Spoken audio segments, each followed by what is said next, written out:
안녕하세요. 여러분에게 유용한 정보를 알려드리는 리얼정보입니다. 오늘은 현대사회에서 없어서는 안 되는 일회용품에 관한 것입니다. 간편한 일회용품 사용량 증가로 생각지도 못한 우리의 건강을 망치고 있었는데요. 일회용품이 갖는 독성 물질은 우리 몸에 쉽게 흡수되지만 한번 들어오면 좀처럼 빠져나가지 않고 오랫동안 머물면서 온갖 질병을 일으키게 됩니다. 이번 시간에는 주방에서 일회용품을 사용할 때 꼭 알아야 할 5가지 정보에 대해서 함께 알아보겠습니다. 자, 첫 번째는 종이 호일입니다. 많은 분들께서 종이 호일이 알루미늄 호일보다 친환경으로 만들어져 안전하겠지 하고 사용하는 경우가 많은데요. 하지만 흔히 사용하는 종이 호일은 순수한 종이가 아닌 내구성을 강화하기 위해 폴리실록세인이라는 실리콘 성분으로 코팅되어 있습니다. 종이 호일의 주의사항을 살펴보면 대부분의 제품에는 내열온도 220도 이하에서 사용하라는 문구가 적혀 있습니다. 프라이팬처럼 높은 온도로 조리되는 도구들은 표면 온도가 순식간에 200도를 넘어 300도 가까이도 올라가게 되는데, 이때 종이 호일을 사용할 경우 실리콘 성분이 분해되어 음식에 혼합될 수 있습니다. 오븐이나 에어프라이어 역시 180도에서 200도로 내열 온도 이하이긴 하지만 이처럼 고온으로 조리할 경우 종이와 실리콘의 결합이 약해져 눈에 보이지 않는 미세 플라스틱들이 떨어져 나올 수 있기 때문에 주의가 필요합니다. 체내에 흡수된 미세 플라스틱들은 조직 염증이나 세포 증식, 괴사, 면역세포 억제 등을 유발할 뿐만 아니라 암세포의 성장과 전이를 가속화한다는 연구 결과가 발표되기도 했습니다. 따라서 종이 호일 사용 시 되도록 고온에서 조리하는 것은 피하고 물을 넣고 음식을 찌거나 기름진 음식을 담는 깔개 또는 음식을 소분하는 정도로 사용하는 것이 안전합니다. 두 번째는 비닐랩입니다. 비닐랩은 플라스틱 소재 중 하나인 폴리어 마비닐로 만들어지는데, 이때 딱딱한 플라스틱을 부드럽게 만드는 프탈레이트라는 가소제가 들어갑니다. 문제는 음식을 가열하거나 전자레인지에 넣어 음식을 데울 때 비닐랩에 들어있던 프탈레이트가 녹아나와 음식에 들어갈 수 있다는 것인데, 프탈레이트가 체내로 흡수될 경우 우리 몸에 내분비계 장애를 일으켜 성조숙증이나 성기능 장애를 유발하고 심지어 발암 가능성을 높이는 것으로 알려져 있습니다. 이 때문에 미국 국제암 연구소에서는 프탈레이트는 사람에게 암을 일으킬 수 있는 유력한 물질인 발암성 등급 그룹 2B로 분류하고 있는데요.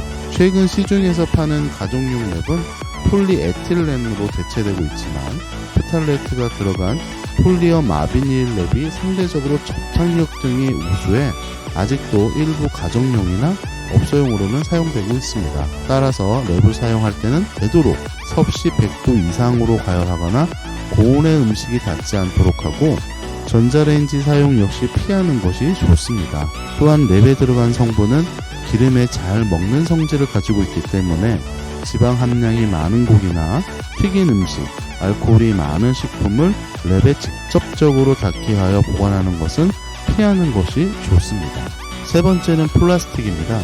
우리가 흔히 플라스틱이 유해하다고 말하는 이유는 환경호르몬의 일종인 비스페놀 A라는 물질 때문입니다. 1950년대부터 사용되어 왔던 비스페놀 A 성분은 인체에 유입될 경우 내분비계 교란을 일으켜 비만을 유발하거나 전립선 종양, 지방간, 유방암, 성조숙증 등 다양한 질병을 유발하는 것으로 밝혀져 있습니다.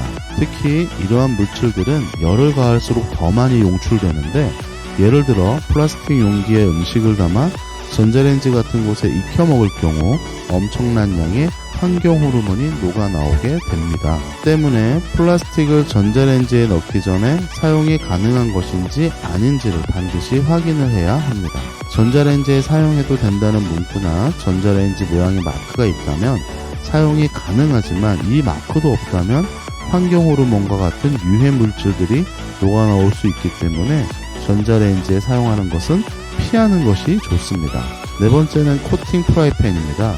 요리를 위해서 가장 많이 쓰이고 있는 코팅 프라이팬에는 열에 강하고 기름 등이 쉽게 스며들거나 오염되는 것을 방지하기 위해 과부라 옥탄산이라는 물질이 들어가게 됩니다. 문제는 과부라 옥탄산이 발암 가능성이 높은 물질에 속해 국제암연구소에서는 발암물질 2B 등급으로 지정한 물질이라는 것인데요.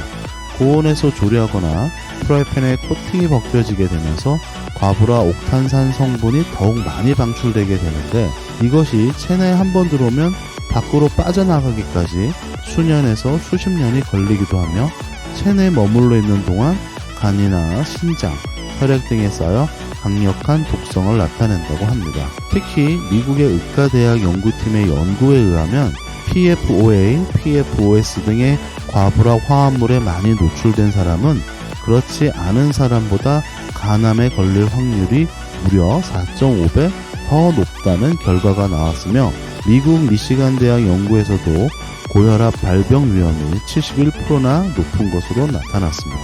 따라서 코팅된 프라이팬 제품을 사용하기보다는 되도록 내구성이 뛰어나고 반영구적으로 사용할 수 있으면서 발암물질 염려가 없는 스테인리스나 무쇠 프라이팬을 사용하는 것이 좋으며, 코팅된 제품을 고르더라도 PFOA가 들어가지 않는 PFOA 프리 제품을 구매하여 사용하는 것이 좋겠습니다. 다섯 번째는 알루미늄 호일, 알루미늄 용기입니다. 캠핑을 다니시는 분들은 고구마 또는 야외에서 불판 위에 고기를 구워 먹을 때 알루미늄 호일을 사용한 적이 한 번쯤 있으실 텐데요. 하지만 이렇게 호일을 이용해 음식을 익혀 먹게 되면 체내에 알루미늄 성분이 쌓이게 되면서 신경계 질환이나 두통, 불임, 치매, 암, 뼈질환 등 각종 심각한 질병을 유발하게 됩니다. 식품의약안전처에 따르면 이렇게 녹아나온 알루미늄이 체내에 흡수될 경우 신장에서 걸러져 어느 정도는 체외로 배출되지만 문제는 100% 다 배출되지 않는다는 것이며, 이렇게 점차 몸에 쌓인 알루미늄은 파킨슨병, 알츠하이머 등 각종 질병의 원인으로 지목되고 있습니다. 또한 한국 음식의 특성상 김치나 된장, 장조림, 라면, 단무지 등 산도나 염분이 높은 식품이 많은데, 이 음식들이 알루미늄 제품에 직접 닿으면 알루미늄 성분을 녹이는 촉매 역할을 하여 인체에 더욱 악영향을 끼치게 됩니다. 특히 가볍고 열의 전도가 빨라 식당 등에서 흔히 쓰이는 양은 냄비는 99% 이상이 알루미늄 성분으로 만들어져 있는데, 냄비가 낡아 찌그러지고 코팅이 벗겨져 있는 상태에서 염분이나 산도가 높은 음식 등을 조리한다면 그야말로 엄청난 양의 독을 먹는 거나 마찬가지인 셈이 되어버립니다. 오늘은 여기까지입니다. 오늘 영상이 도움이 되셨다면 좋아요와 구독 눌러주시고 소중한 분께 이 영상을 공유해주세요. 저는 더욱 알차고 유익한 영상으로 다시 찾아뵙겠습니다.